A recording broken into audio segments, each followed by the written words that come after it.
Spectrum Business keeps real businesses, like Rise Bakery, connected. As a business owner, my Spectrum services help simplify my day. Everything we do is easier knowing that we've got a reliable connection. And it helps our business just run really smoothly. Even though our techniques are very ancient, we rely just as heavily on technology. Spectrum allows my business to go from surviving to thriving. Keep your business running smoothly with Spectrum Internet, starting at $40 a month. Restrictions apply. Services not available in all areas.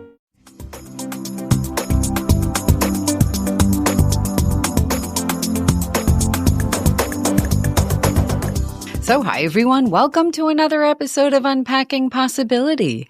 I'm your host, Traci Stein, as always. So happy to be here with you. So today I want to talk about something that I think is really important for the majority of people, and some people especially, and that's this topic that really is comprised of these three related but different things. And those are guilt, shame, and forgiveness. And when I'm talking about forgiveness, I mean self-forgiveness too. So in this episode, what I'd really like to cover are what guilt and shame are, because there often is some confusion about the two emotions, not so much how they're connected, but how they're different. I want to talk about why we have emotions that feel painful. Let's talk about some of the early experiences that can cause us to have guilt and shame that are out of proportion to the point that they're unhealthy. Because actually, even though they're difficult emotions, in healthy amounts, they can actually enable us to live a better life, feel better, do better, live better overall. And that's the overarching theme of this podcast.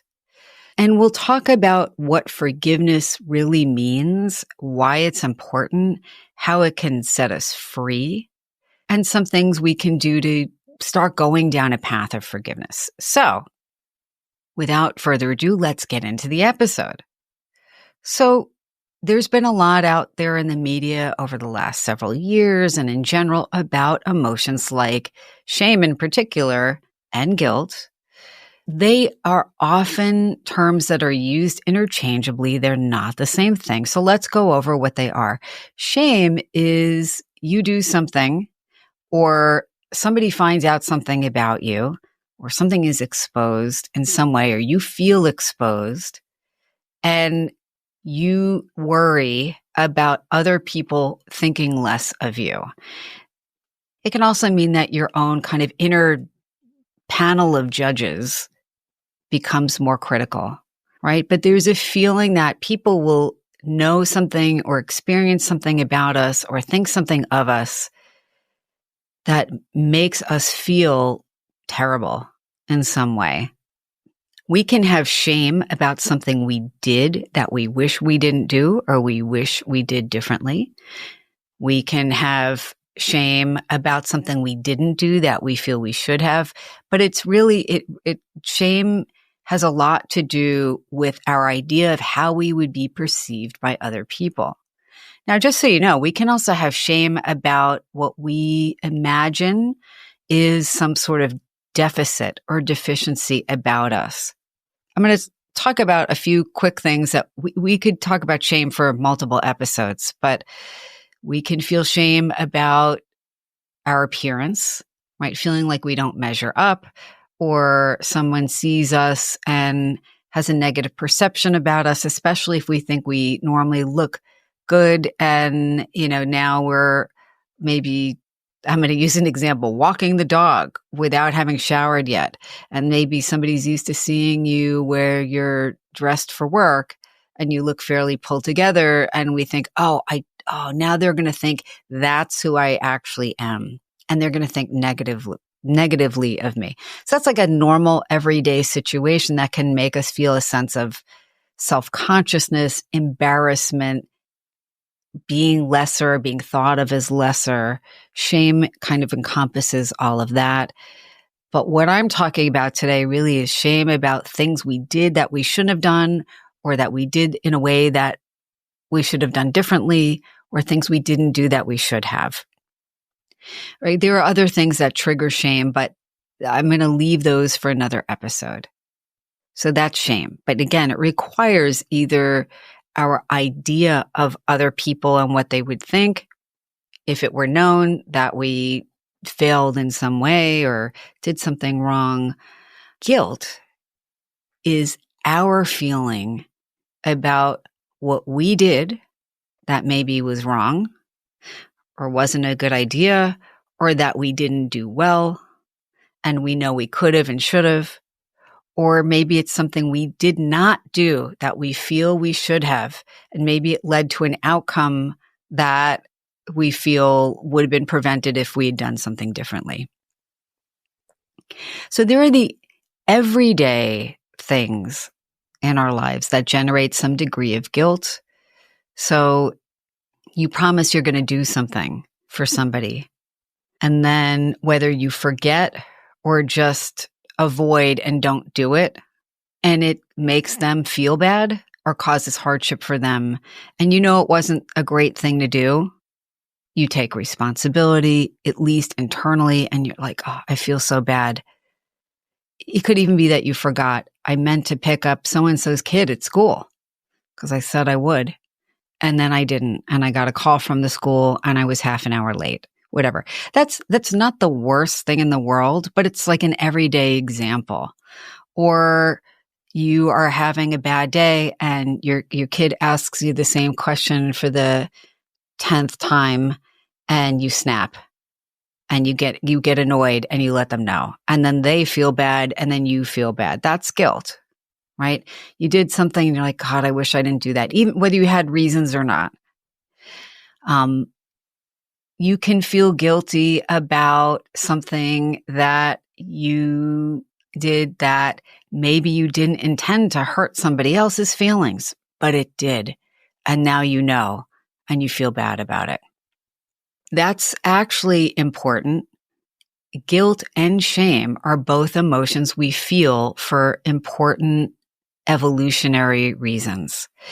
Guilt and shame can help us get back on track, live a life that's consistent with our own moral code, be considerate of others, think twice about our actions.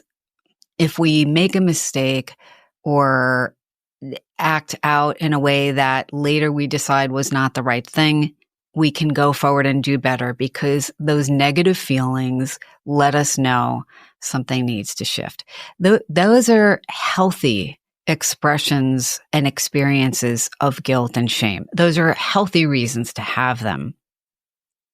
So we wouldn't want to be unable to feel them. There are people who can feel shame but never feel guilt, and people who never feel guilt are less likely to take responsibility for their actions unless there's some sort of social cost, like they get called out on something and then they might apologize to make the judgment go away or manage people's impressions of them, but it's not a heartfelt thing. It's something they know they have to do. Everybody knows at least one person like this, but oftentimes we won't be aware that somebody isn't really sorry. That's a whole other episode. Again, as an aside, people who are higher up on the narcissistic end of the spectrum will often feel shame if they are called out on something, and they will actually frequently seek to punish the person who calls it out. When people talk about narcissistic rage, it's often a reaction to being shamed. You tell them, hey, that wasn't right, and this is why. They might blame you. That is a very different type of shame, though, than what I'm talking about. There are people who feel guilt, and they feel guilt about everything. Maybe they're not super shame prone. They experience shame, but the real thing that's a burden for them is guilt. They feel guilty about everything, even stuff that's not their responsibility. So we'll talk about that. When we have emotions that are out of proportion, where we feel guilt about things where, maybe we're a teenager and we didn't study for a test and we don't get a great grade and we feel guilty because we know it's important, or we feel like we let our parents down. That's kind of in proportion. When we feel like as much guilt as we would feel if we had committed a crime, that is not helpful. Or when we still feel guilty about it 5 years later because we think, God, I've never been able to get over this thing that I did or said to somebody, then that's not adaptive because it doesn't allow us to move forward. And I have to say, even people who have committed some sort of crime, that's theirs to work through. And I'm not going to get into the details of the various types of crimes somebody could commit and how guilty they should feel, but our lives are meant for us to continue moving forward, to make meaning of things, make good use of things, learn from them, and then say, how could I do better next time? Right? Whatever it is. So guilt and shame. The challenge is we probably all know and know someone who is like this where they can't move forward. They take on responsibility for things where they're not even theirs to take responsibility for, or there's nothing else they can do about it. And they're trapped by feelings of guilt, or the shame is really, really out of proportion. I'm trying to think of a scenario, but there's a guy on Instagram actually, and I forget his name. I hope it comes to me, but I don't even know if I would remember. But I think it's Jimmy on relationships. I think he does a really good job, a great job of engaging his audience because he talks about things in a way where he has humor and he role plays a lot of situations where people have miscommunications. But I saw a post of his months ago and I was so moved by it because he was not using humor at all. He was looking right at the camera and he was talking about how a lot of what he talks about dynamics in marital relationships and ways people, in his case, he usually is portraying the husband as somebody who's not getting certain things or isn't helping out enough or whatever, but he always does it in a humorous way. And in this video, he was talking about how he had an affair and really regretted cheating on his wife. And he took ownership of how much hurt and pain he had caused. He acknowledged that it was 100% on him and expressed his gratitude that they had been able to work things out and that every day is really a process of him learning and growing and continuing to work on the relationship and how important it is to him. I rarely watch a whole Instagram video just because I don't have the time and I think I have a short attention span at this point. But it was such a compelling and heartfelt video. And you could see how much responsibility he took, 100% responsibility for doing this thing that was, it is a big transgression, right? If two people are in a relationship and it's a committed relationship and one person steps out on it, it's a big deal. Unless they have some agreement otherwise that it's okay. And most people still don't. And you could see how much pain he still felt from causing his wife pain. And it was moving because it seemed incredibly genuine. It's not a small transgression. It is, again, not the biggest transgression in the world. He didn't murder somebody. He didn't, rob a bank. It's a different type of transgression, and it is a huge transgression. It is one that a lot of people cannot get over and cannot forgive, and we'll talk about that in a bit. But he took responsibility, and talk about somebody who has used a transgression and the guilt it caused to change his life. This is somebody who's really made a daily effort to do better and help other people do better. So that's like an extreme example of somebody making good use of the emotion of guilt and using it to change their life. That is very different from just beating yourself up day after day after day after day, which is like getting up in the morning and drinking poison. And the reason I'm saying that is it's when we just feel guilt to the point where we can't move forward and we can't make good use of it and make positive change out of it. We're now not even using guilt in the way our minds are designed to, right? There's not an opportunity to feel and do better and live better if we keep replaying the movie of our own blame and badness over and over again. In many recent episodes, especially, I know in the most recent episode, I talk about trances and everyday trances. There are trances that are very enduring, trances that affect our self-worth. Maybe I'll do another episode on that in the future. But as a hypnotherapist, I would look at pathological guilt as a type of trance because it is a movie in our minds that's playing over and over and holds too much of our attention. We are too absorbed in it, and it can prevent us from leading a productive life. And a lot of times we may feel, again, if we're raised in a hypercritical environment or an environment where we're unduly blamed for everything that goes wrong in the family, or where we're told we're a terrible person for what I'm going to call normal transgressions, because as we grow up and learn and grow, you probably know what I'm talking about, where it's normal for kids growing up and even throughout our adult lives to mess up or to have times when we're not our best selves. And it's all part of the process of growing. And that doesn't stop until we die. Even if we get better and better and have fewer and fewer transgressions or mess ups or times when we're not our best selves, we're still always learning and growing. And it's not about getting it perfect. It's about getting better and doing better.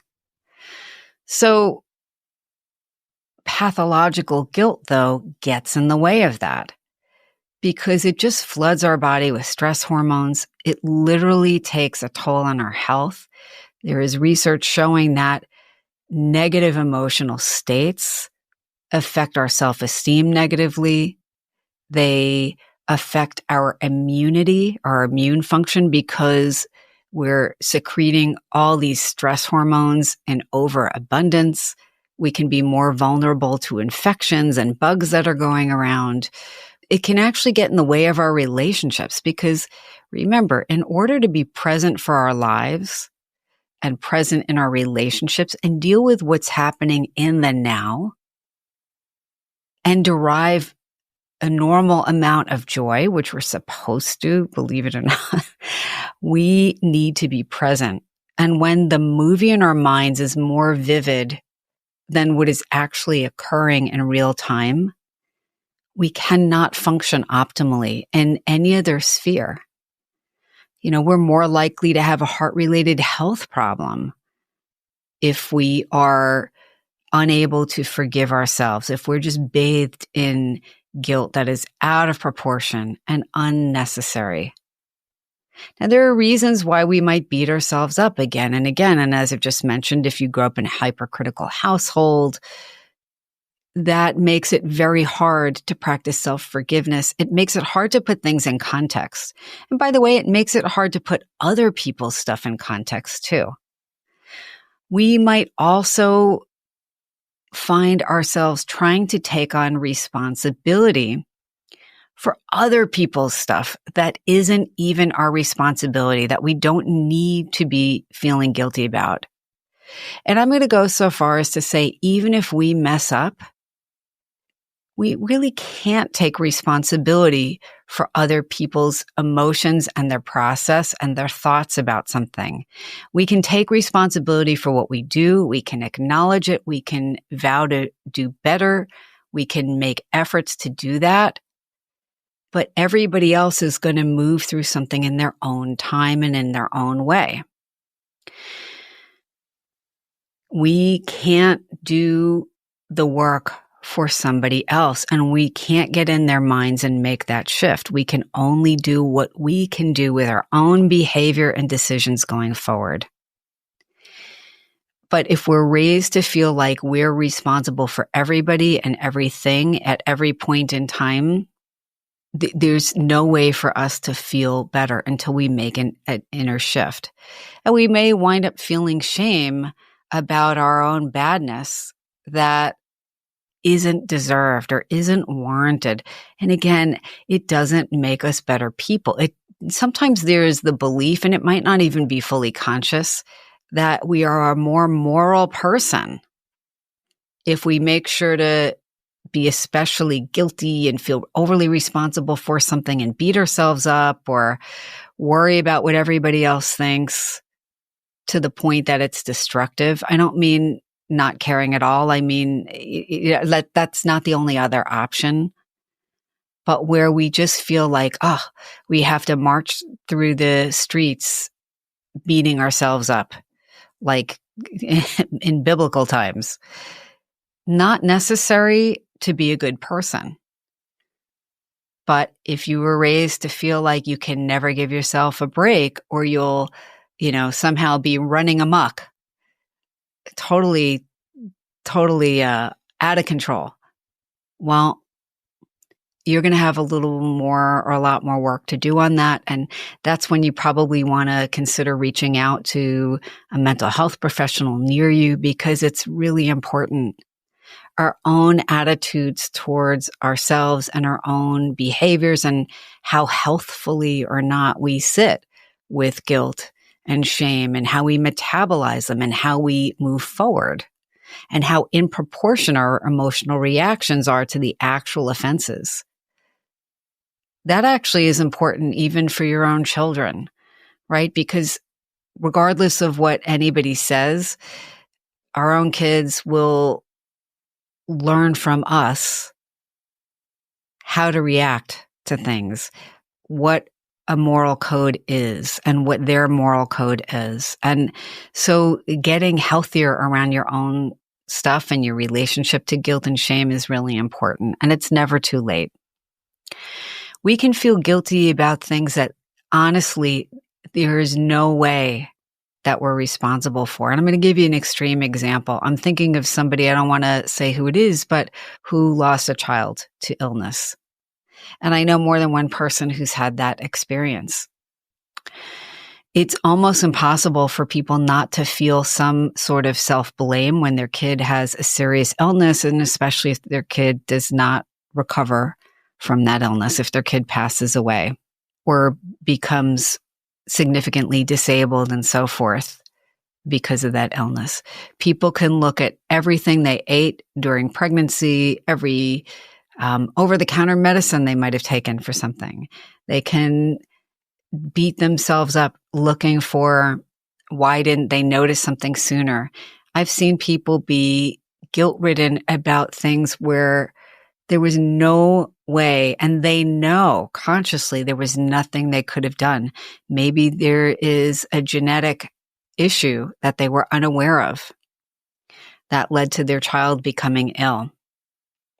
I'm going to say right now, if that's something you're struggling with, please do see somebody, because there's no way somebody can be responsible for something they couldn't possibly be responsible for.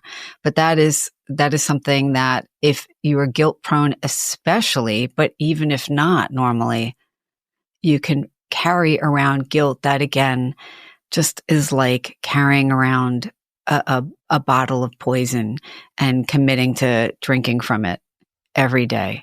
And we don't need to do that to be a good person. That is not why we're wired to feel guilt. Now, if all of that sounds like pretty weighty stuff, I understand that it is, but please know that there are things we can do to feel better and to grow and better metabolize emotions like guilt and shame. We have to take a quick break, but when I return, we'll get more into how we can heal some of the guilt and shame that has felt weighty and practice forgiveness. Stay tuned.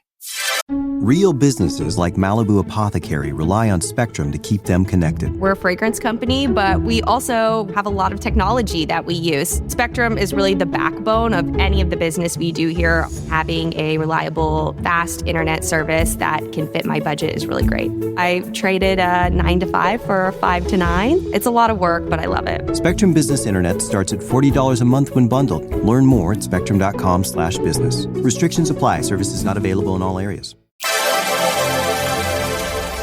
All right, welcome back. So today we've been talking about guilt and shame, what they are, how they're different, why we feel them, what's the evolutionary reason for feeling them, some situations and other factors that can lead us to feel guilt that's out of proportion, and what that might do for us on an unconscious level, and why that's not good.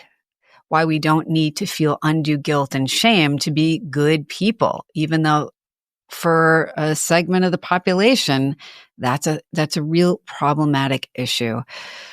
So let's talk about what we can do, right? Because as I mentioned earlier, even though we're meant to be able to have the capacity to feel guilt and shame, and healthy guilt and shame can help us to do better, right? To make changes, to acknowledge when we've done something wrong, to function better in society. We want to make sure we address what I'm going to refer to as more pathological guilt or shame, primarily guilt, but shame can go hand in hand with that. So this is where we talk about forgiveness. Forgiveness is one of those things that some people can do easily for other people, but not for themselves. Some of us struggle with forgiveness generally because everything seems like a huge moral failing, whether it's a small transgression or a major one. People can feel very understandably, and you may feel this way too, that if we let ourselves or other people off of the hook, even though we're focusing more on ourselves today, forgiveness is something that can be healing when we forgive other people as well. But we can feel like if we let ourselves or somebody else off the hook, we will let them off the hook. And here's what I mean by that. We can feel like if we forgive someone, whether it's someone else or ourselves, it can be letting ourselves unfairly off the hook. So it can mean to us that it's like saying what they did was okay, or what we did was okay, or it's not a big deal. It can feel like we are not taking responsibility for something or the effects of our actions. It can feel shameful to forgive ourselves if we have been raised to look at taking on guilt as a virtue or an eternal type of punishment for doing something wrong. If what we've done has hurt somebody, it can feel like if we forgive ourselves, we are threatening the relationship. And it can be hard to forgive ourselves if somebody else has not forgiven us. That's something important to go over, because we may be in relationship with someone where we have done something to hurt them. Maybe it has been intentional. Maybe it has been unintentional. Maybe we have tried to make amends. And maybe it is something that they are not in a place where they can feel forgiveness. And that is an incredibly painful place to be. Forgiveness, though, does not mean that we fail to acknowledge a problem. Forgiveness does not mean that we minimize something. Forgiveness doesn't mean that we give another person permission to hurt us again, or ourselves permission to slack off in terms of our decisions to do better. It doesn't. I would say forgiveness is actually required for us to have reasonably good mental health. Forgiveness is required for us to do better, because when we feel bad about ourselves, sometimes carrying that around can build up to the point where it feels so intolerable that we might actually do that thing that we didn't want to do or we wish we hadn't done because we can't handle it anymore, or we figure, what's the point? Or we may avoid doing things we should do because we feel such shame and such a sense of inner badness because we have not gotten to a place of forgiveness.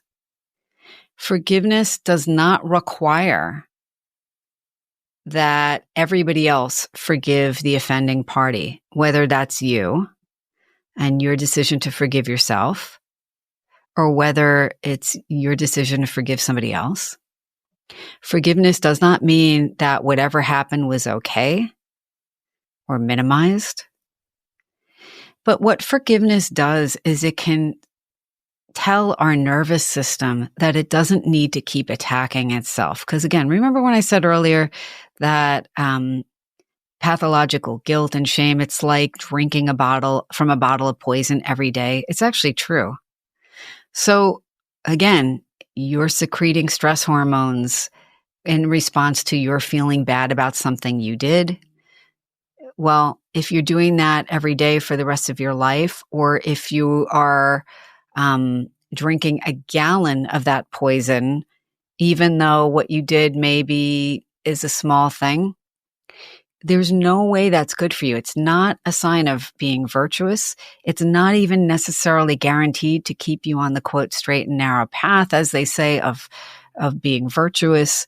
It is not, there's not actually a benefit to it, even if we think there might be. Sometimes we might think if we beat ourselves up constantly, that it'll mean other people say, oh, okay, you get it. I'm not going to beat you up because you already know it's bad and you're beating yourself up. Right? There's all kinds of reasons why we might continue doing something. We can beat ourselves up for stuff, by the way, that isn't even our fault at all. You know, if you grew up and you're somebody who one of your parents abandoned the family, you might have internalized a ton of guilt and responsibility for that situation, because that's what young kids do. They wind up feeling like if I was okay, this wouldn't have happened. I just wanted to make sure I included that, because a lot of times we take on guilt for the stuff that maybe isn't our stuff. I mentioned Jimmy on relationships. I don't know anything about his wife or how she responded to the situation that he disclosed about being unfaithful to her. A lot of times when a spouse strays, the person who is cheated on feels not only tremendous shame because they feel like, oh, everybody's looking at me thinking there's something wrong with me or this wouldn't have happened. They may feel like, again, if I did something better, or I didn't do this other thing, or whatever it is, this person wouldn't have done this thing that has really hurt me, right? We take on responsibility for things that maybe we can't take responsibility for.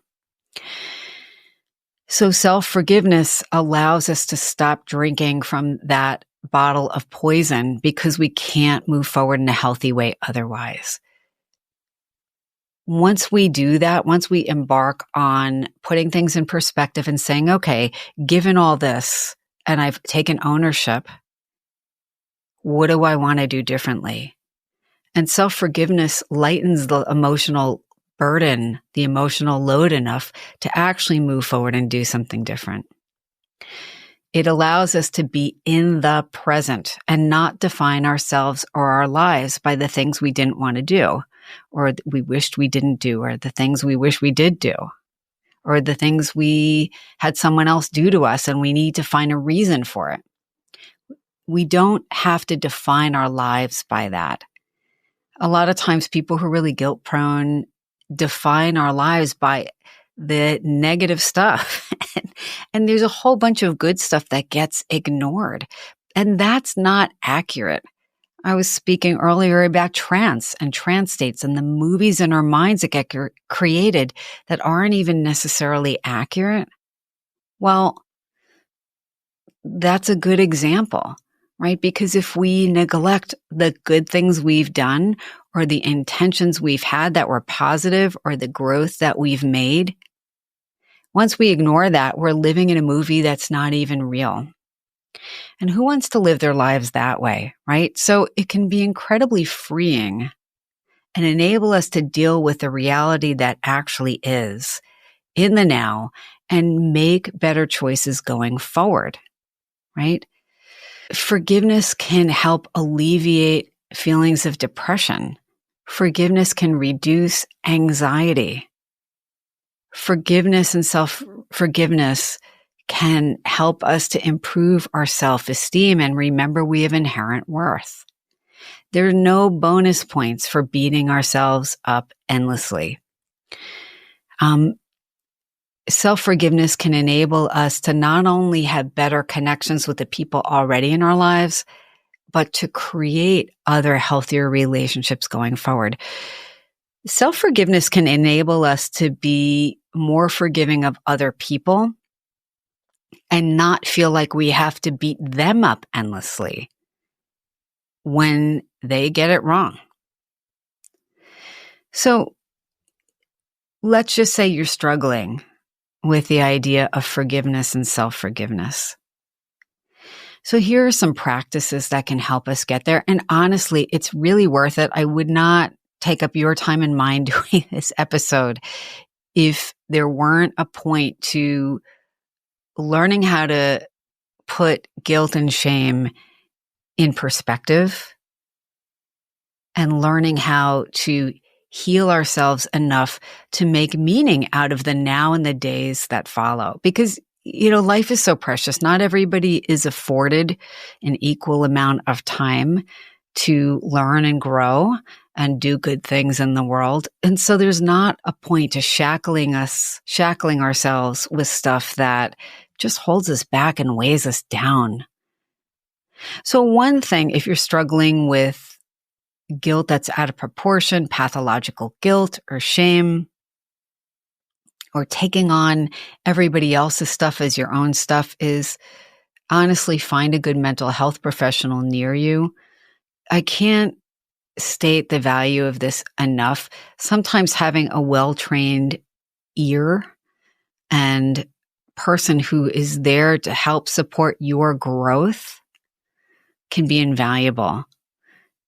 It's really important. It can help you put things in perspective. It can help you get clearer on your own goals and knowing what you want to be different and help you make the steps you need to move forward, right? And it can also help you understand better where a lot of this comes from. And sometimes we'll find out that the self-critical voices that are fueling this perpetual and unhealthy guilt cycle aren't even our own voices. They might sound like our own voices, but it can help us to honestly hand back some of these dysfunctional patterns in our minds to the people who really own them, right? Because again, we can't solve anything for anybody but ourselves. So that would be one thing. Another thing is, there are good meditations out there for self-forgiveness. I was just noticing that HemiSync has a new forgiveness album out. I think that might be worth checking out. I only heard a brief clip of it, but I think they have a clip on YouTube and on their Facebook page. I'll put a link and you can listen for yourself. I've had medium Lauren Rainbow on my podcast. She was one of the first interviews I did. She has she has a meditation that's really good about self-forgiveness. Find one that you like. If you're somebody who subscribes to one of the meditation apps, whether it's Insight Timer or the Hay House Empower You Unlimited audio app or some other app, see what forgiveness meditations they have, see what resonates with you. It might take a while to find the right one, but that's something you can do for little to no cost. And again, practice makes perfect with that. It's a process. Kristen Neff is a pioneer of self-compassion. Self-compassion is an incredible tool for self-healing, for putting things in perspective, for freeing yourself again from self-defeating, hypercritical kind of emotional and mental patterns that really just hold us back, She has a lot of free meditations online. I'll put a link to those as well. But the practice of self-compassion, which includes mindfulness meditation, and just remembering our common humanity, that we all are human and imperfect. I wasn't going to share this, but I think I'm going to share an example of where I did something that I had all of this self-criticism about.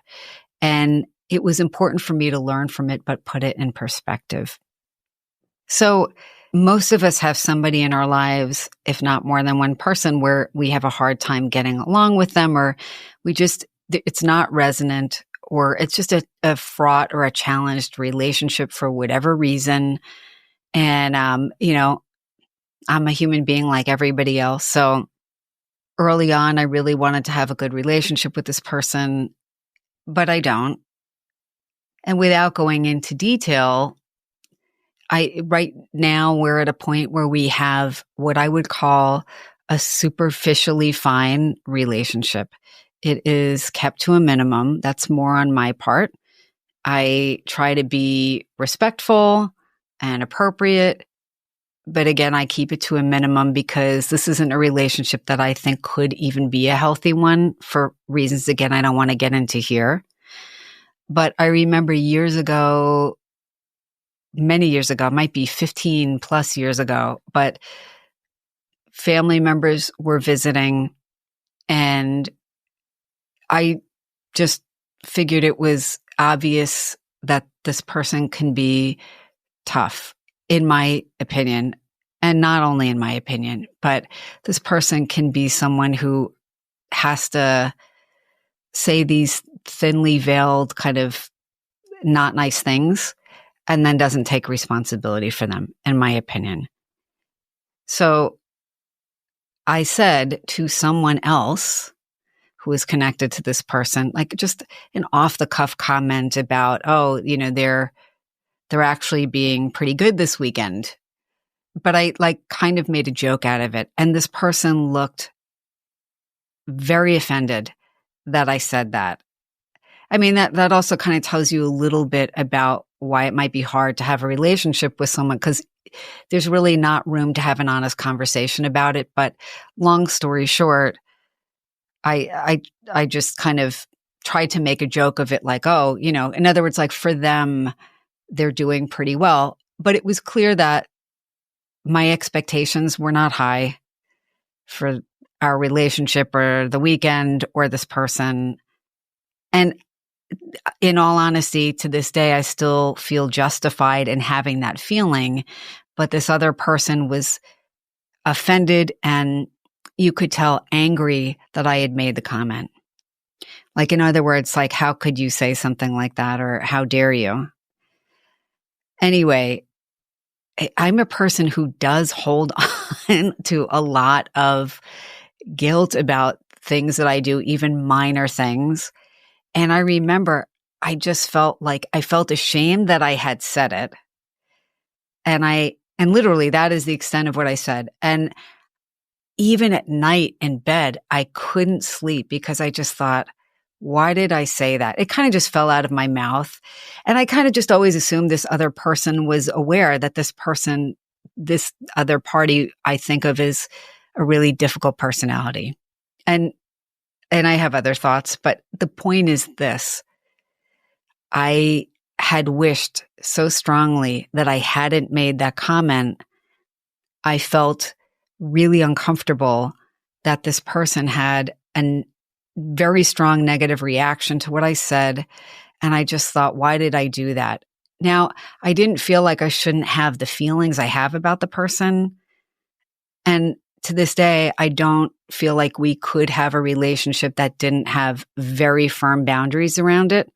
And that's just my opinion. And I'm not the only one who has that opinion, but that's not the point. The point is I said something, somebody else was very upset by it, and then I couldn't let go of it. And in the middle of the night, I remember automatically just like shifting somehow into this space of, I'm a person, and it was a comment I made. And if I had to do it over again, I would not have bothered to make it. but I did. And can I forgive myself for it? And just, I concentrated on breathing through it. And I wound up just kind of naturally moving into a loving kindness meditation, sending loving kindness to the person I had offended, to the person I had been talking about, and to myself, and to all beings, and so forth. And it was one of the most transformative moments because I could feel the shift around my heart. And I could feel as I sent love to myself that, I'm a person like everybody else. And that's the common humanity element of self-compassion practices. And it's true. And again, I didn't murder anybody. If I look back, I didn't even say something that was off the charts. It just wasn't coming from the nicest part of me. It was me letting off steam in a moment, and it was not the right audience. And, I could be compassionate with myself that it was stressful to have them there. It was stressful to know I was going to have to suck up more kind of whatever comments. But again, it was me feeling bad about something that I wished I had done differently or not done. And the self-compassion practice allowed me to move on from it because there would not have been any benefit, no additional benefit to me just sitting there and feeling like the world's worst person for making a comment that maybe wasn't nice, but it by no means was the worst comment somebody could make about somebody. And there was a larger context. So anyway, the point is sending ourselves compassion actually frees us up to do better, to be more reflective, to make different choices going forward. And the research shows that it enables us to be more compassionate with other people. Maybe this is a good place to segue into what we can do to forgive others and how we know if we're ready and what that really looks like. So maybe that's a good example to use, is that, do I have a good relationship with either of the people mentioned in that anecdote? No, I don't. But do I have a polite and what I think is at least from my end, a respectful relationship?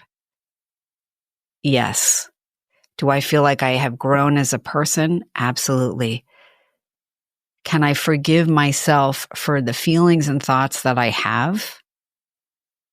I can.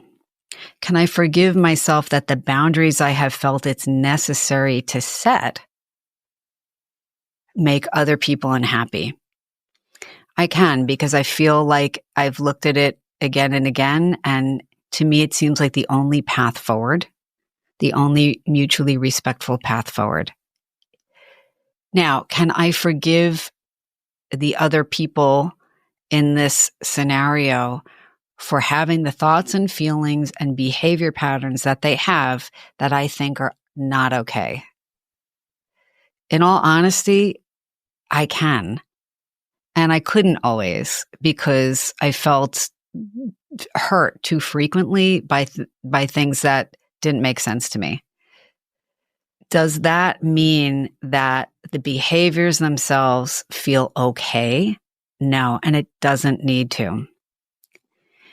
But what I've told even many of my patients, and what I would say to anybody is, for the most part, maybe not in every case, but most people in every moment are doing the best they can in that moment in an effort to feel more peace or feel more pleasure or decrease distress. And it does not necessarily mean that whatever they're doing to cope and to self-regulate is a good thing or the right thing or the highest expression of who they could be for any of us. And in our least great moments, or where we do things that, again, we could do better or do differently or just would be better off not doing, that may not be the highest expression of who we are and what we can do, but it might be what in the moment we feel most capable of. And when I remember that, it is easier to be forgiving, even if I still don't agree or appreciate or like where somebody's coming from. And that is incredibly, incredibly freeing. Forgiving somebody else does not mean you give them a pass or like what they're doing. Same thing when you forgive yourself. It's not about that. It's about stopping sipping from the bottle of poison so you can move forward. How much mental real estate do I want taken up by my emotions about this person or about this situation or this event or whatever it is? How much control do I want to feel like I have to take on for something that isn't even mine to take on? I can only take on my part. Look at how freeing that is. Right? And one way of getting there is, again, to see ourselves or the other person, depending on who we're hoping to forgive, from like I think of as like a perspective of being like 20 feet up in the air and just seeing the broader situation of our lives, of our upbringings, of our wiring, of a current situation, of somebody else's life, upbringing, wiring, and so forth. Right? It puts it in perspective.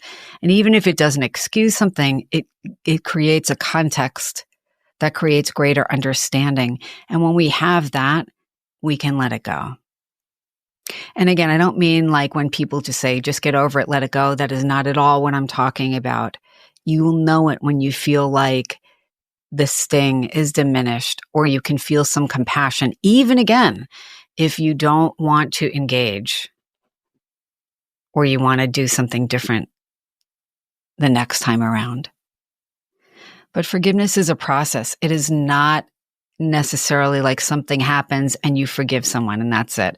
Or something, you do something and you feel bad about it and you just forgive it. That's usually just reactive and trying to avoid it.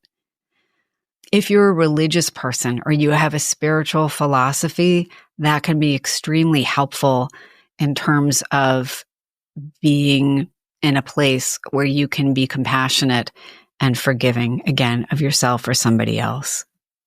Journaling and understanding your own reactions better, what you want from a situation and what is likely to come to pass. By the way, as you become more compassionate about your own path and your own things that you do or what somebody else does, you may find that it brings up emotions like grief.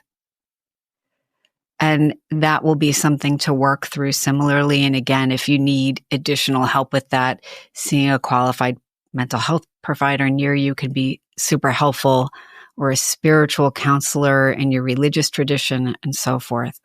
I do think that we can continue learning and growing and moving forward in a way that's healthier for ourselves, healthier for those around us. And I think it's worth it. So I hope all of this is helpful. Thank you again for joining me. As always, I wish you all the very best now and going forward. Until next time, be well.